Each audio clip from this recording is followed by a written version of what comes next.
Bismillah abi walibni warwahil kudus al-ilahul wahid. Demi nama Bapa, Putra, dan Rohul Kudus, ketiganya yang esa. Shalom sahabat yang dikasih oleh Tuhan, berjumpa kembali dengan saya di channel ini. Terima kasih buat teman-teman yang selalu setia mendukung perkembangan channel ini dengan cara subscribe, like, komen, dan share. Tuhan memberkati kita. Sobat yang dikasih oleh Tuhan, kali ini ada sebuah diskusi yang sangat menarik, yang sangat luar biasa. Dan suaranya itu mirip-mirip yang dilaporkan oleh para polemikus muslim, teman-teman.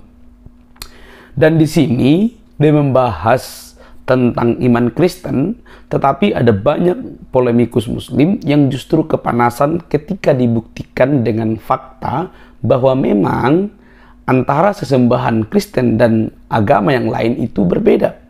Teman-teman, dari suaranya sih tidak asing, tapi saya tidak tahu. Tapi dari cara-caranya itu luar biasa. Yang penting petik ilmunya, petik pemahaman pengertian yang dibahas, teman-teman. Ini dia videonya, teman-teman.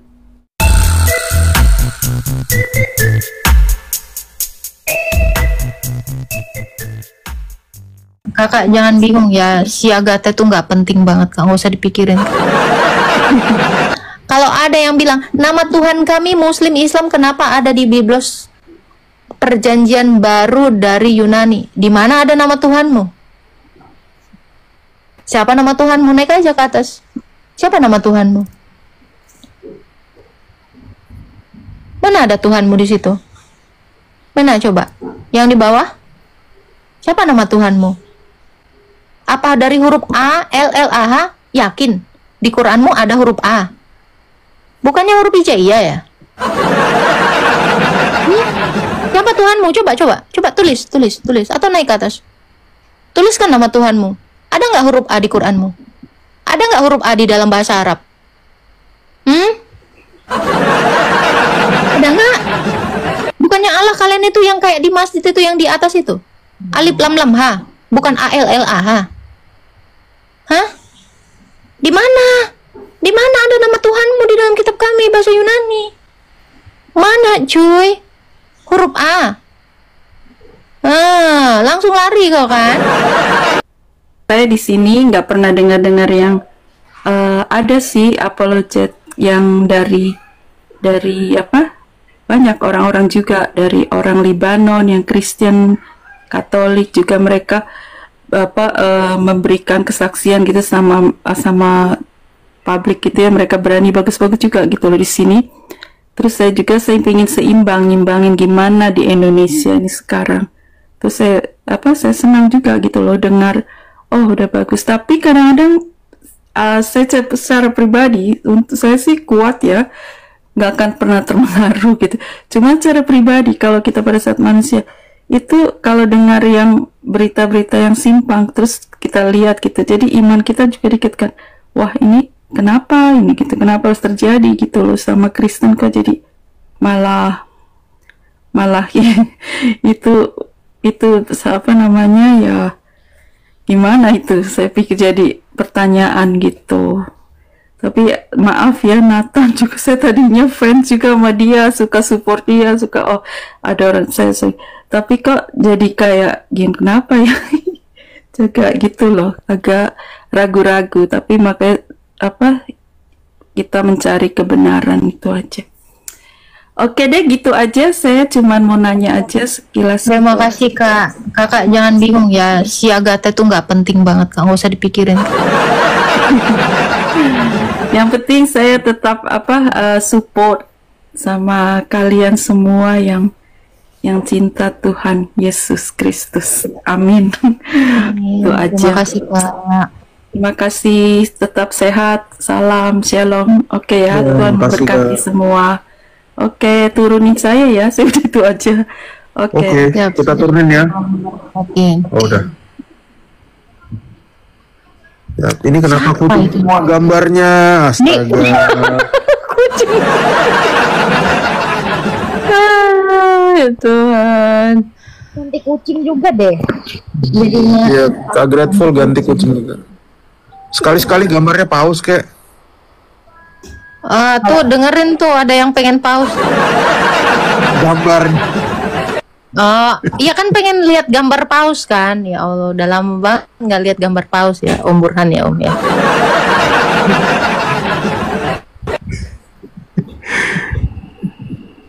Kemarin tuh aku ada ngobrol di room siapa ya? Aku bilang bahwa muntahan paus, wih, gila.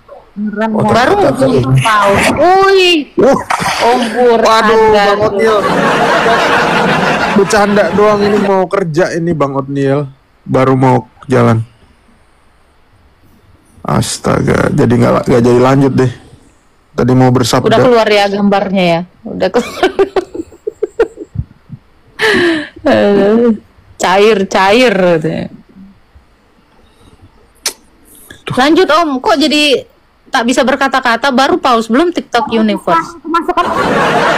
Ini jadi Om Burhan jadi The Massive ya untuk sementara waktu ya, diam tanpa kata. Pakai lagu aja. Aduh, super sekali memang Om Burhan ini ya. Jadi muntahnya paus, lanjutkan Om, muntahnya paus. Kemarin di roomnya siapa ya? Roomnya si Kak Nadine atau roomnya Superboy? Aku bilang muntahnya paus itu mahal kan? Bahan kosmetik kan? Betul, muntahnya Terus paus. ada yang nangkap itu pausnya itu Paus Franciscus gitu loh. Itu memang orang-orang ini nangkapnya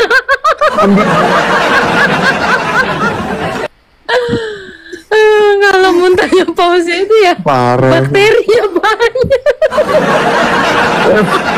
Kalau udah makna-makna ambigu ini susah ya.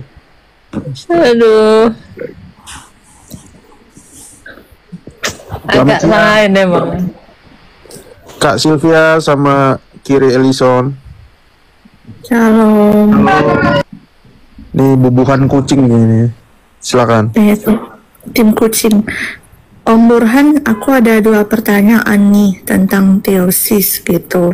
Cicilan dulu ya Kak ya, satu-satu ya. Lanjut Kak. Kak sini Sil. Yang pertama, apa arti teosis ya kan? Sebenarnya aku udah tahu, tapi biar yang kawan-kawan juga dengar. Dan yang kedua, kenapa cuma di Eastern Orthodox aja ada teologi teosis, tapi kalau yang fenom yang lain nggak ada gitu, atau memang mereka tidak menerima atau gimana? Coba Om Burhan jelasin, thank you. Teosis itu ada di 2 Petrus 1 ayat 4. Kalau nggak salah ya. Coba tolong bacain. Kata-katanya kira-kira gini. Ikut ambil bagian dalam kodrat. Ikut mengambil bagian dalam kodrat ilahi. Jadi manusia awalnya diciptakan menurut gambar dan rupa Allah ya, Kejadian 1 ayat 26. Nah, gambar yang sudah baik itu ya kan, Tuhan menciptakan semuanya dan dia melihat, saat dia menciptakan manusia dia melihat itu semuanya baik gitu. Gambar yang sudah baik itu dirusak oleh dosa akibat peran serta iblis. Ya, iblis merusak gambar. Manusia adalah gambar dan rupa Allah. Nah, gambar ini dirusak sama iblis, maka Yesus ini datang untuk memulihkan kembali gambar itu, manusia atau gambar Allah yang udah rusak.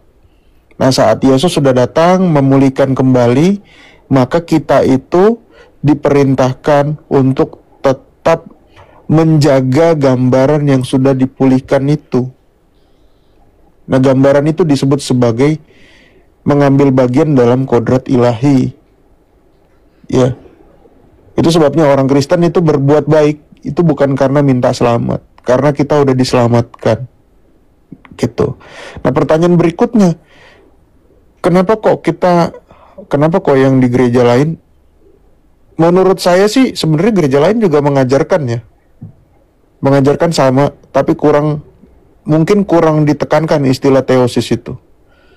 Karena hal ini terganggu sama apa? Ada pemahaman takdir. Ada pemahaman takdir yang berbeda.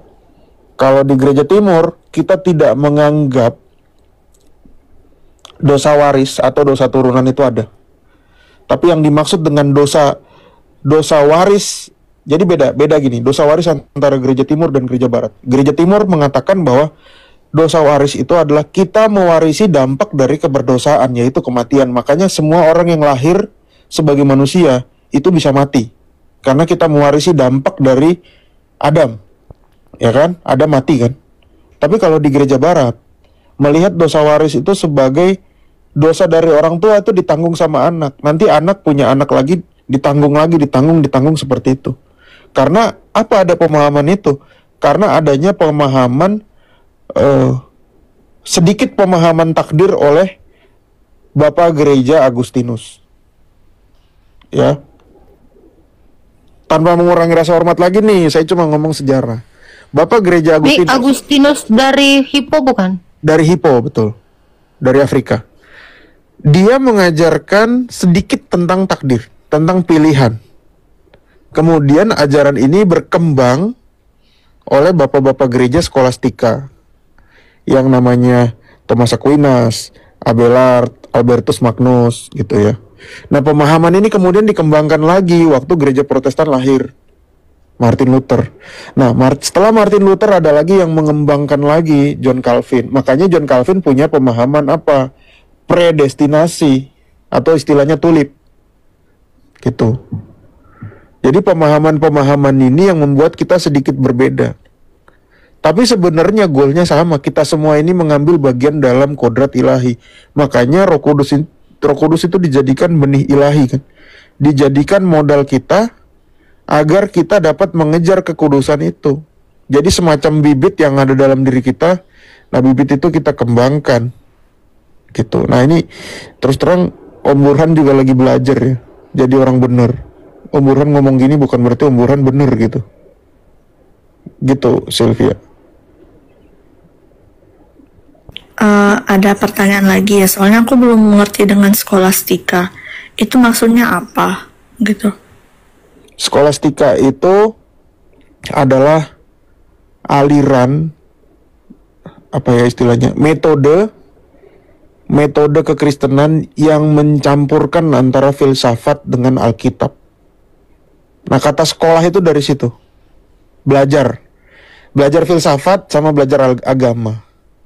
Makanya skolastika ini sangat terkenal di kalangan teman-teman Katolik, karena memang skolastika ini berkembang pesat di gereja barat.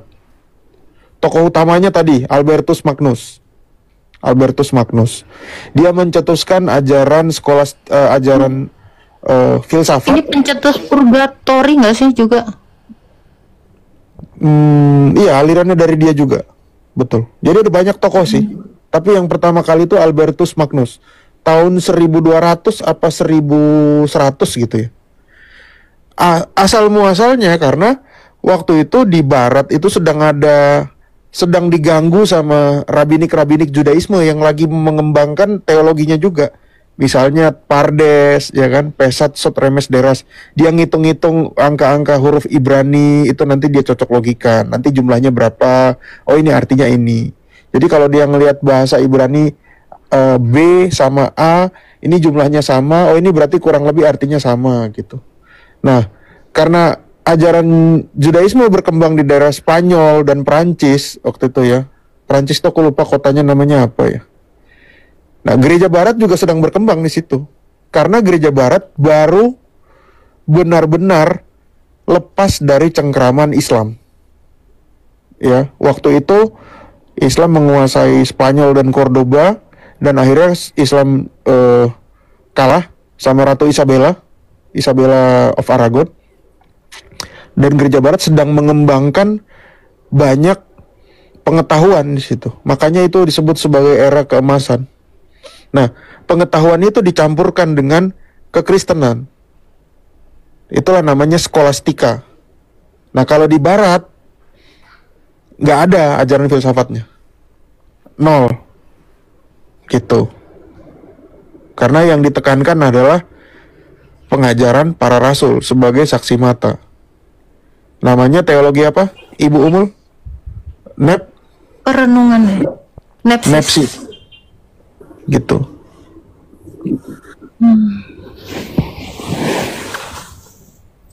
Bukan Bu Winep ya. Gitu. Timur, iya di timur. Namanya Nepsis. Lebih kepada perenungan. Gitu. Kalau teman-teman gereja Protestan, pendekatannya itu akademis. Akademis. Makanya tadi ada pertanyaan, oh ada scholar abad 20, dia belajar tentang teks. Ada teks Markus yang non-kanonik, itu gimana? Ya karena pendekatannya dari segala macam lini. Itu bukan hanya dari filsafat, tapi dari akademis. Ada ilmu pengetahuan apa dikaitkan dengan Alkitab, gitu. Makanya Inspirasi ya Om ya. iya. Makanya ada gereja ya, gereja itu sering kan dibilang sekarang, oh gereja ini sekarang jadi motivator, oh seolah-olah jadi kayak motivator bisnis apa segala macam. Ya sebetulnya itu nggak salah juga, betul nggak, Bu Umul? Karena emang mau bicarain apa? Justru salah. tidak kalau gereja. Iya salah kalau gereja bicarainnya Al-Quran, itu baru salah. Iya. Nah, Om Burhan, aku pas mulai belajar tentang ortodoksi ini baru kenal dengan terminologi, correct me if I'm wrong, tulisan Bapak Gereja Padang Gurun ya, itu Desert Father. Ya, Desert Father itu gimana? Itu berbicara tentang bapak-bapak gereja yang sedang beraskesi di Padang Belantara. Ada banyak itu. Contohnya Makarios dari Mesir. Oh, siapa lagi ya? Banyak. Simeon juga kan beraskesi. Iya.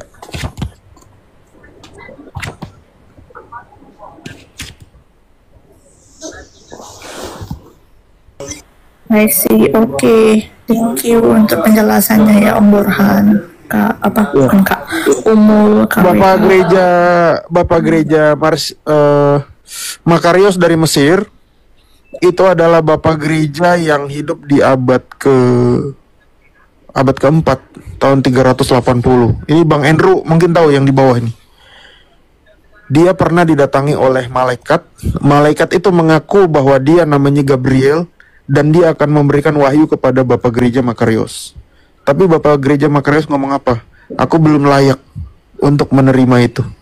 Terus malaikat itu nawarkan lagi. Kenapa? Kamu layak. 3 kali dia tanya. Tapi bapak gereja itu bilang, aku belum layak. Nah, kerendah hatian ini yang membuat malaikat itu akhirnya menampakkan diri bahwa dia ternyata adalah iblis yang menyamar sebagai malaikat terang di gua. Gitu. Ini cerita ya, bukan saya ngasal. Ini ada ditulis di buku judulnya The Desert Father. Saya ada Kisah. buku. Di gua ya? Kisahnya. Iya, di gua di Mesir. Ya. Dan Makarios itu artinya kalau nggak salah adalah Makarios itu kesayangan. Kalau nggak salah artinya. Gitu. Kesayangan apa tersayang gitu.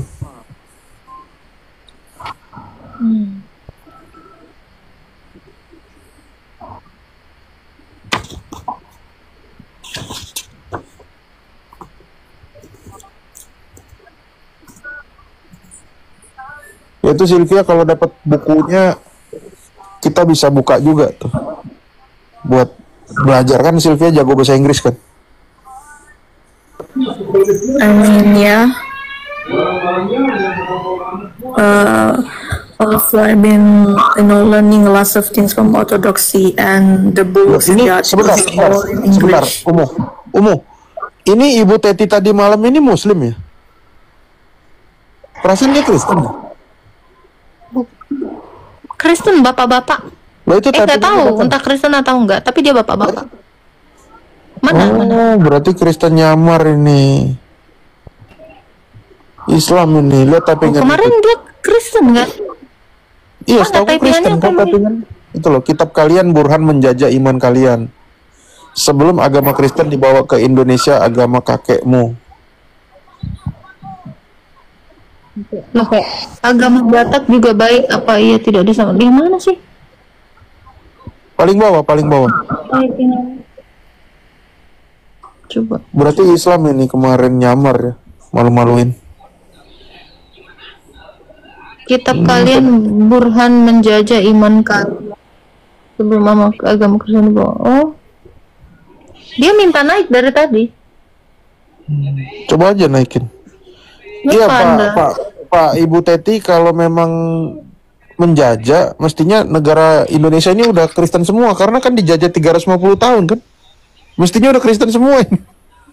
Iya enggak? Ya, lalu Ya. Anda Islam atau Kristen, Pak? Kristen. Maksudnya itu gimana? Saya tanya, sebelum agama Kristen itu dibawa ke Indonesia, agama yang ada di tanah air ini kan agama Hindu, agama Buddha, agama Paramalim, kan begitu. Muslim sama Kristen belum ada. Jadi yang dahulu kakek kita itu ikut nggak masuk surga? Ya itu, dia memiliki hati nurani yang menjadi hukum Taurat bagi dirinya. Itu ada di surat Roma itu ya. Roma ya, Umul ya. Iya. Atau Roma 2 ayat 14 sampai 16. Nah itu coba dibaca Roma 2 ayat 14 sampai 16, Pak. Sebentar, Bapak ini gereja mana, Pak? HKBP. Rawamangun. Maksud typingannya apa, Pak? Maksud saya bertanya, kalau kakek kita dahulu kan itu belum Kristen, masih Paramalim. Agama Batak itu agama Paramalim namanya. Kalau sebelum dia lahir berbuat baik Yesus, nggak, Pak? ini bahan pertanyaan Dia saya, Pak. dia berbuat baik nggak? Ya, Iya, dia berbuat baik dong. nggak? Ya buktinya sih Nah, benar itu aja. coba baca Roma 2. Ah, Ya, coba baca Roma 2 ayat 14 sampai 16. Coba. ah. Saya nggak ada. Saya bacain Kita ya, Pak. saya bacain. Ah, coba dibacain dulu. Sampai 16 ya. Itu agak berisik, Pak. Apabila bangsa-bangsa lain yang tidak memiliki hukum Taurat oleh dorongan diri sendiri melakukan apa yang dituntut hukum Taurat, maka walaupun mereka tidak memiliki hukum Taurat, mereka menjadi hukum Taurat bagi diri mereka sendiri. Sebab dengan itu mereka menunjukkan bahwa isi hukum Taurat ada tertulis di dalam hati mereka, dan suara hati mereka turut bersaksi, dan pikiran mereka saling menuduh atau saling membela. Hal itu akan nampak pada hari bila mana Allah sesuai dengan Injil yang kuberitakan akan menghakimi segala sesuatu yang tersembunyi di dalam hati manusia oleh Kristus Yesus. Begitu isi ayatnya di Roma 2 ayat 14 hingga 16. Lanjut Om Burhan.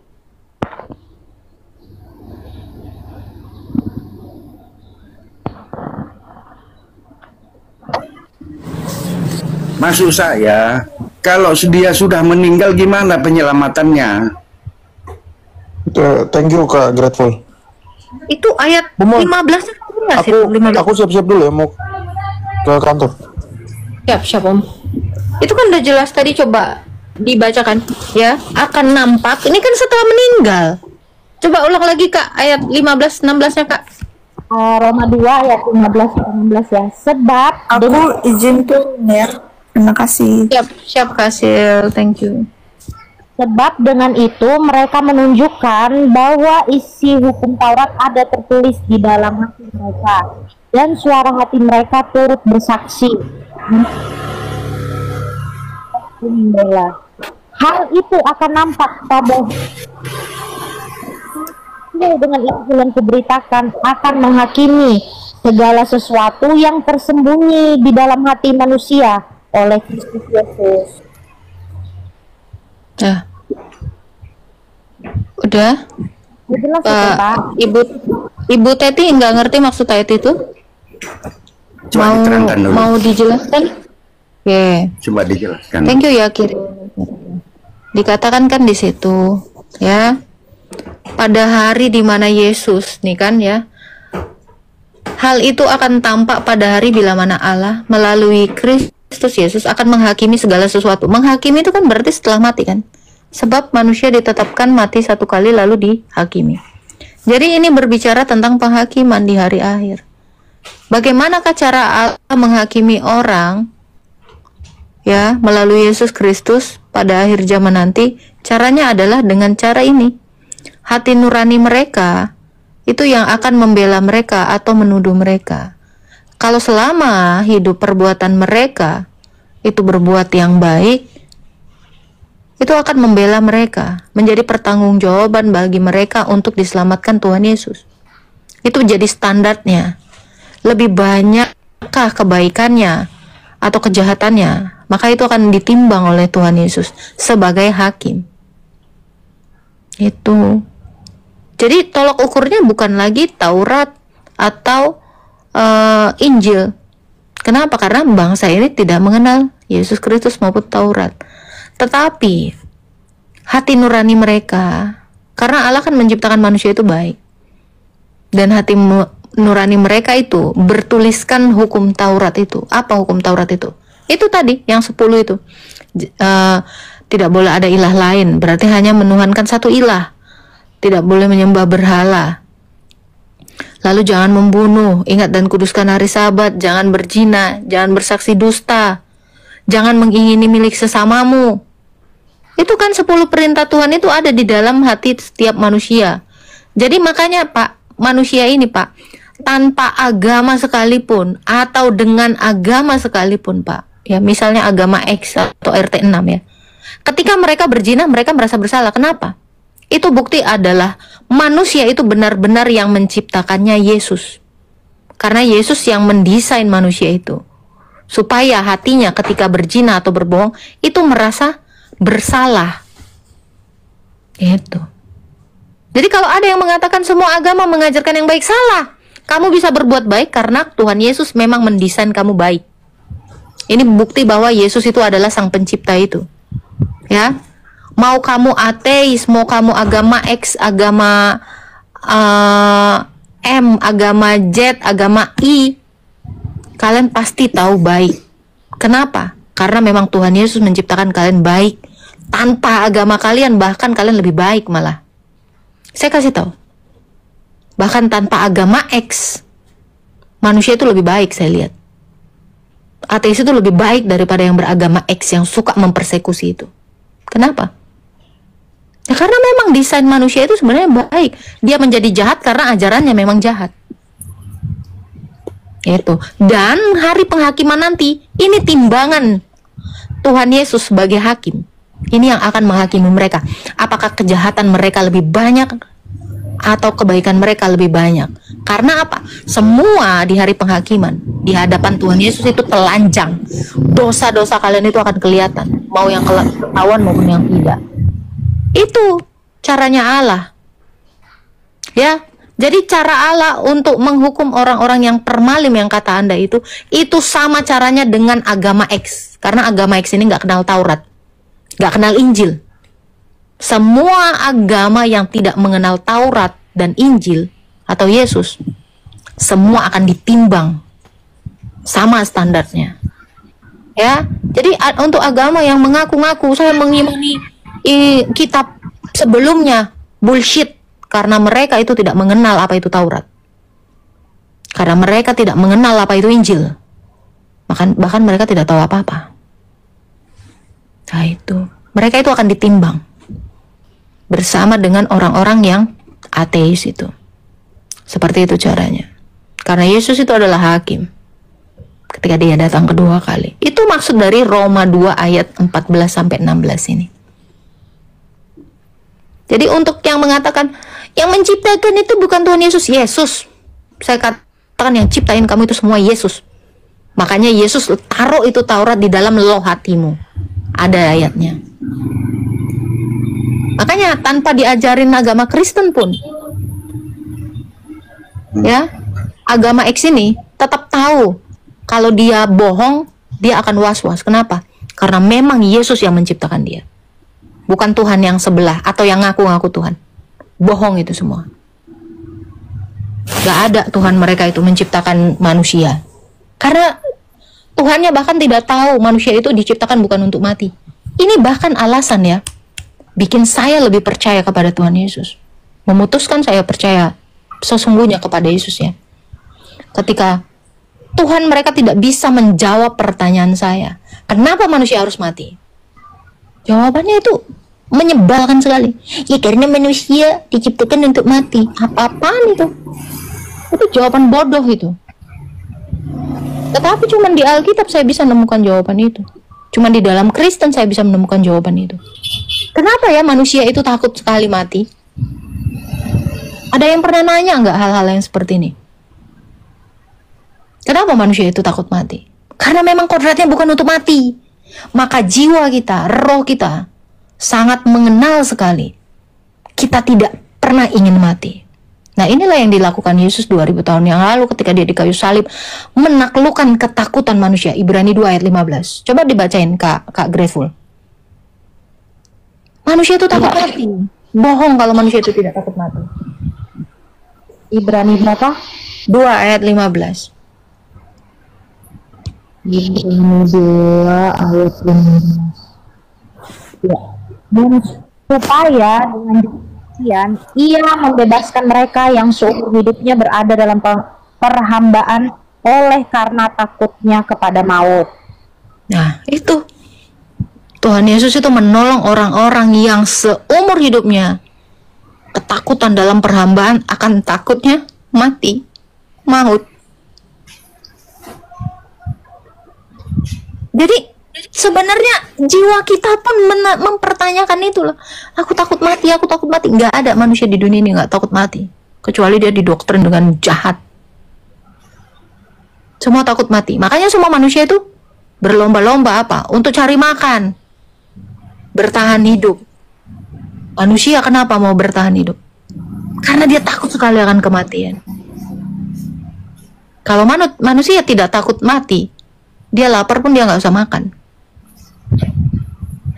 Nah itu, inilah kenapa di Alkitab dijelaskan bahwa manusia itu bukan diciptakan untuk mati, karena memang Tuhan Yesus tidak mendesain manusia itu untuk mati. Jadi kalau ada Allah yang mengatakan ya manusia diciptakan karena untuk dimatikan, nah itu goblok. Itu Allah yang tidak mengenal manusia berarti, bukan pencipta itu, ngaku-ngaku itu. Silakan Pak Ibu Teti. Jadi nanti kalau kita percaya akan itu Roma tadi yang dibaca Ibu itu nanti jumpa kita sama pun kita di surga. Ya jumpa lah. Coba baca Lukas 16 ayat 19. Lazarus saja jumpa sama orang kaya yang selalu Lazarus itu di depan rumahnya minta-minta makan. Ketemu, yang satu di neraka, yang satu ke surga. Bahkan saling mengenal. Jumpa. Kalau Bapak masuk surga, kalau Bapak masuk neraka, ya kejumpalah Bapak dengan setan-setan itu semua. Tetangga Bapak yang pernah, ya tetangga Bapak yang beragama X itu Bapak jumpa kalau Bapak masuk neraka, nanti pas ketemu Bapak. Kau dulu ya. Ini serius. Jangan ini serius Pak, ini serius. Kalau kau punya tetangga tetapi tidak percaya kepada Yesus, misalnya kau masuk neraka, ketemulah kau sama dia. Reunian lah kalian di situ. Maksud saya, sebelum lahir Yesus itu di Indonesia udah ada manusia. 400 tahun sebelum Masehi, kerajaan Kutai Kalimantan sudah ada, belum lahir Yesus. Ini loh Pak. Jadi mereka juga nanti masuk surga. Lidah Anda bilang sebelum Yesus lahir Kutai-Kutai itu udah ada. Yesus sudah ada sebelum dunia ada. Nah, dalam kekekalan udah ada. Nih, kau aku kasih tahu nih, jangan bilang sebelum Yesus lahir. Kau baca itu katanya ngaku Kristen. Yohanes 17 ayat 24. Yesus itu telah ada sebelum dunia ada. Yohanes 17 ayat 3. Yesus itu sudah ada sebelum kutaimu itu ada. Yang menciptakan. Ini ayatnya kan belum ada di situ. Itu bukan ayat. Ayatnya belum ada. Gimana sih kau? Emang agak lain kok, masuk Islam lah sana kok, masuk Islam. Itulah aku nengok kau. Ngakunya ini, cabut kau.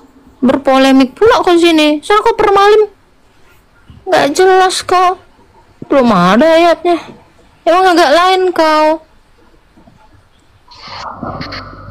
Bisa-bisanya dia bilang Yohanes itu di abad 1 udah ada Kutai katanya.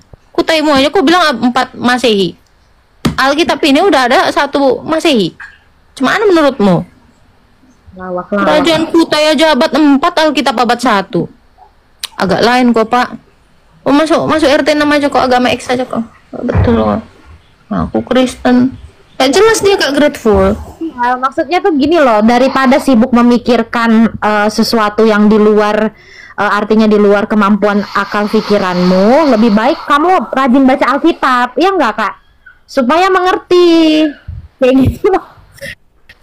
Iya, tolong Juma bawa Bapak itu ke Mualaf Center. Nggak kepake pula orang kayak gitu di sini. Malu-maluin. Katanya Kutai itu abad 4, Alkitab ini udah abad 1. Udah ada. Mualaf aja Pak, udah cocok aku itu. Juma, angkut, gas. Pak Malim Center. Agak lain dia. Pantas Om Burhan emosi tadi sama dia. Silakan Juliana Sitepu 412.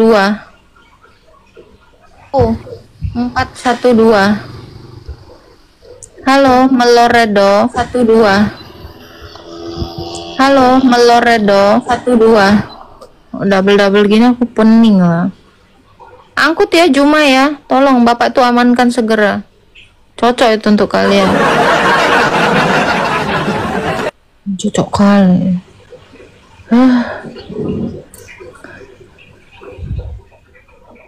Capek kita Kak grateful udah bacain. Bengek. Halo, Shalom Pak. Ya, Shalom.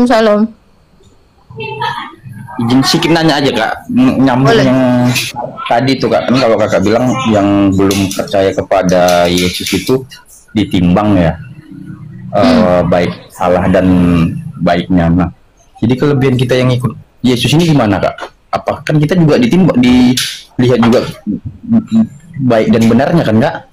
Percuma lah Yesus itu di kayu salib kalau ditimbang juga kau.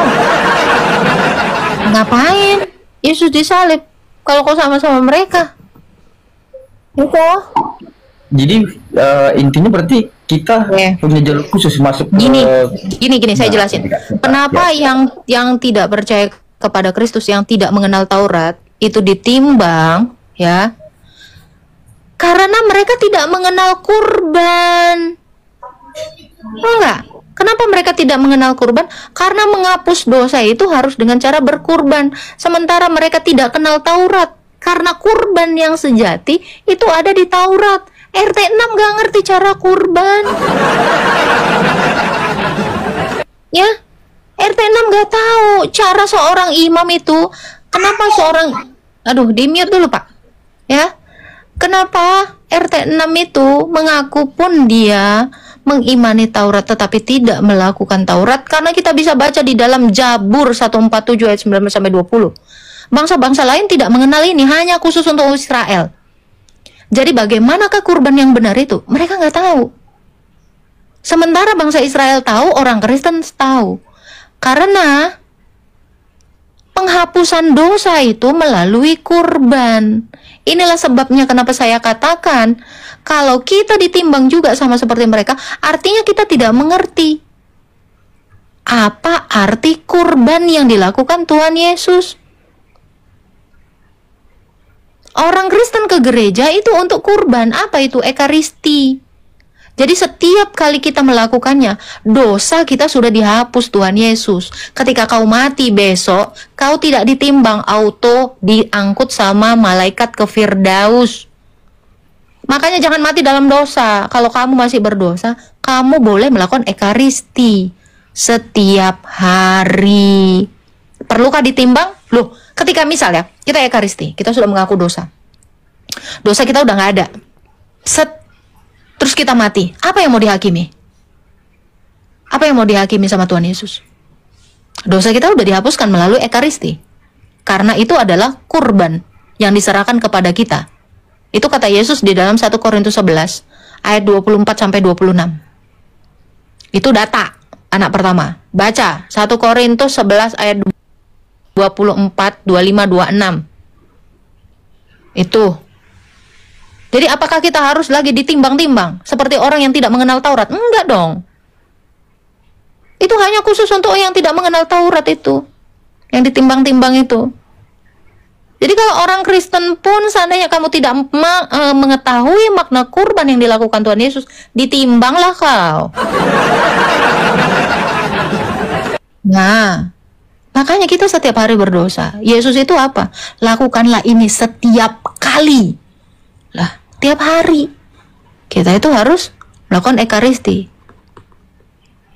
Makanya ini sebabnya saya kenapa kalau 1 minggu nggak perjamuan saya nangis-nangis, minta Romo bikin perjamuan.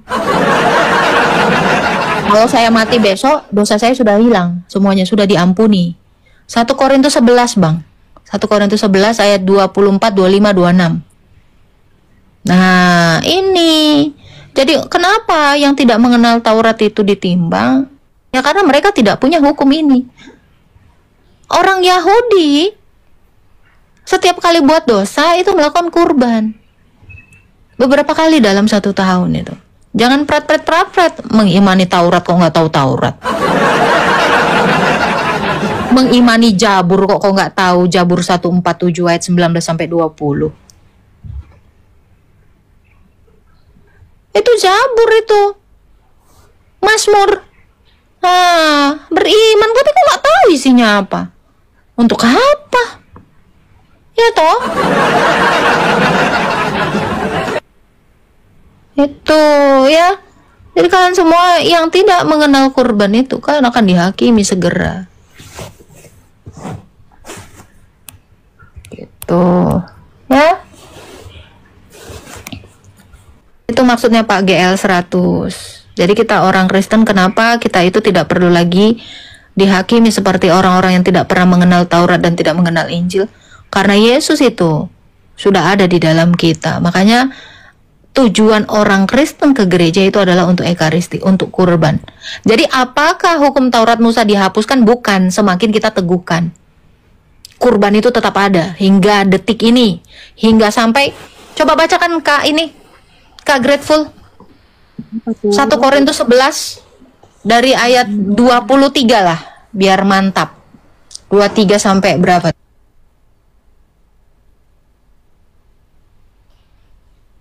Ya kan ya, yang di bawah juga harus tahu ini. Kenapa kita perlu ke gereja itu bukan untuk khotbah, tetapi untuk ini, untuk darah dan tubuh Kristus. 1 Korintus 11 ayat 23, dari 23-nya Kak.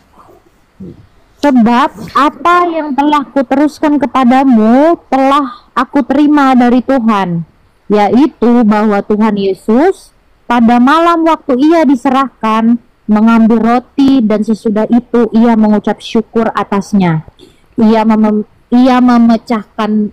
memecah-mecahkannya dan berkata, inilah tubuhku yang diserahkan bagi kamu. Perbuatlah ini menjadi peringatan akan aku. Demikian juga ia mengambil cawan sesudah makan, lalu berkata, cawan ini adalah perjanjian baru yang dimateraikan oleh darahku. Perbuatlah ini setiap kali kamu meminumnya menjadi peringatan akan aku. Sebab setiap kali kamu makan roti ini dan minum cawan ini, kamu memberitakan kematian Tuhan sampai ia datang. Thank you Kak. Sampai dia datang. Bahkan sampai kiamat nanti. Kita harus melakukan ini, kurban ini. Jadi kurban di perjanjian lama dengan kurban di perjanjian baru itu masih sama. Justru kurban perjanjian baru ini adalah penggenapan. Nah, itu. Jadi perlukah kita ditimbang-timbang lagi? Ini apa gunanya Yesus di kayu salib? Dia udah kasih itu. Ini tubuhku, ini darahku yang diserahkan bagimu. Itu tadi kan kakak bacakan. Inilah tubuhku yang diserahkan bagimu. Inilah tubuhku yang diserahkan bagi kamu. Lakukan ini sebagai peringatan akan aku. Inilah cawan perjanjianku. Ini perjanjian baru. Betul tadi kakak baca sebagai perjanjian baru? Ayat 25. Betul. Demikianlah ia mengambil cawan sesudah makan lalu berkata, cawan ini perjanjian baru. Inilah perjanjian baru. Ya, inilah perjanjian baru yang dimaksud di dalam Yeremia 31 ayat 31 sampai 32. Coba dibacain Kak. Yeremia 31 ya. Ayat 31 sampai 32. Yeremia 31 ayat 31 sampai 32. Sesungguhnya akan datang waktunya, demikianlah firman Tuhan. Aku akan mengadakan perjanjian baru dengan kaum Israel dan kaum Yehuda, bukan seperti perjanjian yang telah kuadakan dengan nenek moyang mereka pada waktu aku memegang tangan mereka untuk membawa mereka keluar dari tanah Mesir. Perjanjianku itu telah mereka ingkari, meskipun aku menjadi Tuhan yang berkuasa atas mereka. Demikianlah firman Tuhan. Thank you, Kak. Itu.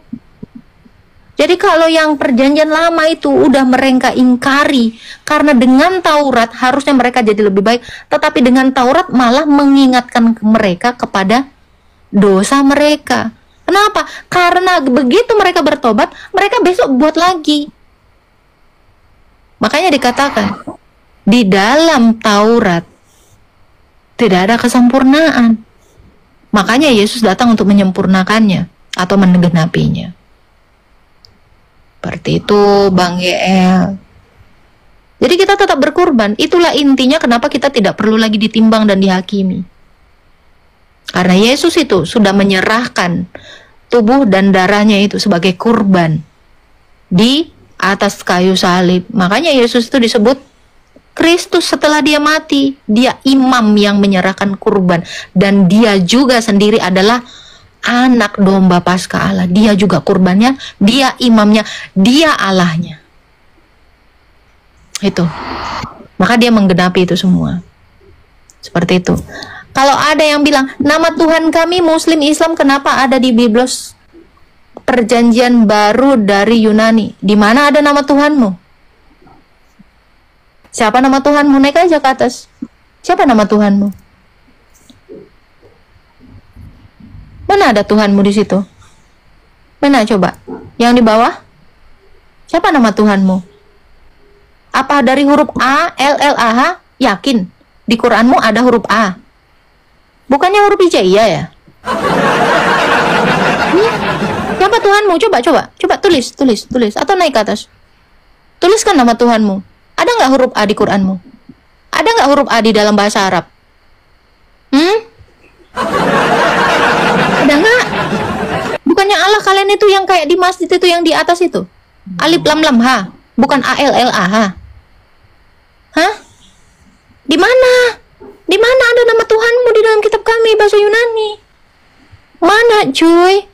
Huruf A. Langsung lari kau kan? Mana huruf A? Ada nggak di Quran huruf A? Di Alkitab kami ada huruf A, L, L, A, H. Di Quranmu ada nggak? Coba tunjukkan sama kami. Quran bahasa Arab ya. Jangan terjemahan bahasa Indonesia loh. Kalau terjemahan ya sama dong. Mana? Jangan gitulah.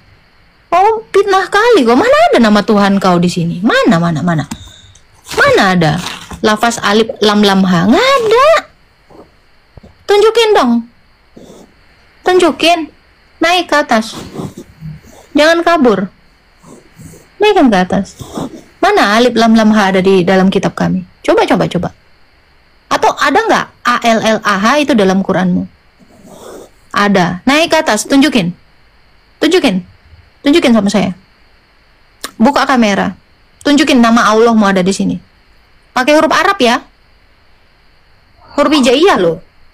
Nggak boleh huruf A. Karena huruf A itu adalah abjad Yunani. Alfa. Betul nggak Kak Grateful? Benar. A itu alfa.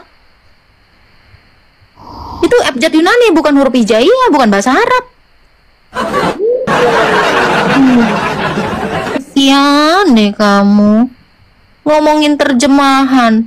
Situ aja jangan pakai terjemahan dong. Huruf Latin. Mana ada huruf Latin? Coba kau searching sana. A itu bukan Latin itu. A itu Yunani klasik. Sana cari etimologi katanya tuh. Kamu belum belajar literasi kok sok tahu.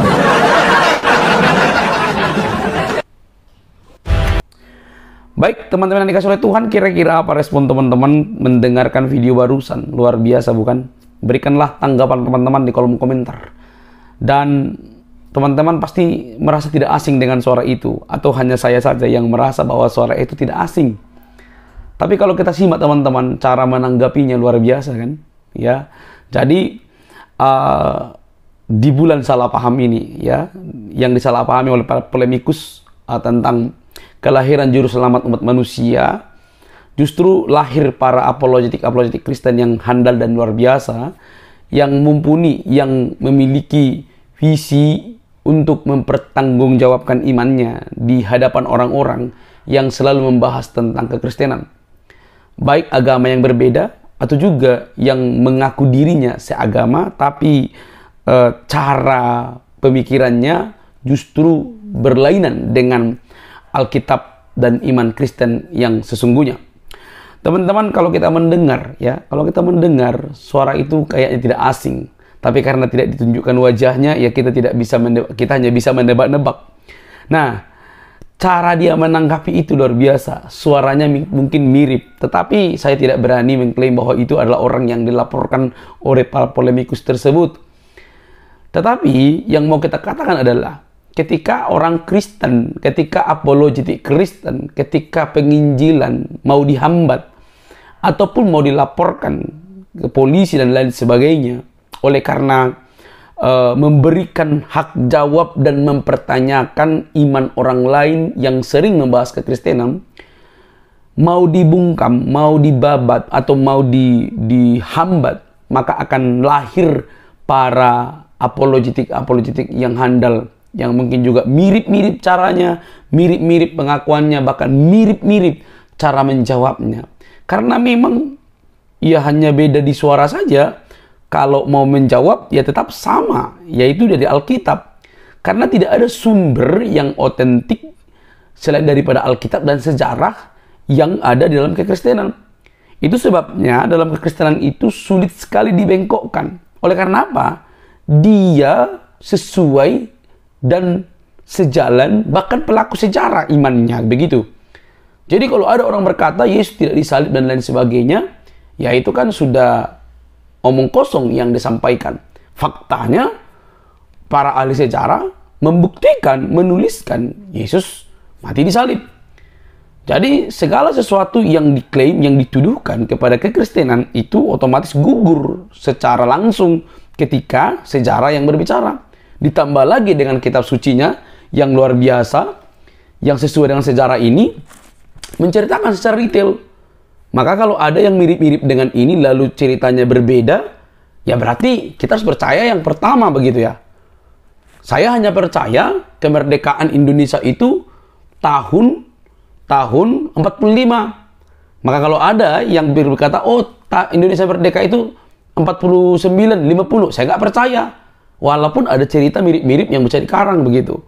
Nah, tapi jangan kepanasan teman-teman. Nah, ini kan kita membela iman kita, memberi hak jawab bahwa ada banyak orang yang menuduh Alkitab palsu.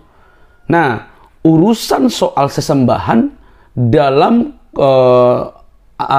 agama atau dalam keyakinan, dalam bahasa itu bisa mirip bahasanya, tapi cerita dan kisahnya bisa berbeda. Nah, itu yang terjadi selama ini di antara perdebatan yang ada, dan itu tidak menjadi masalah buat saya.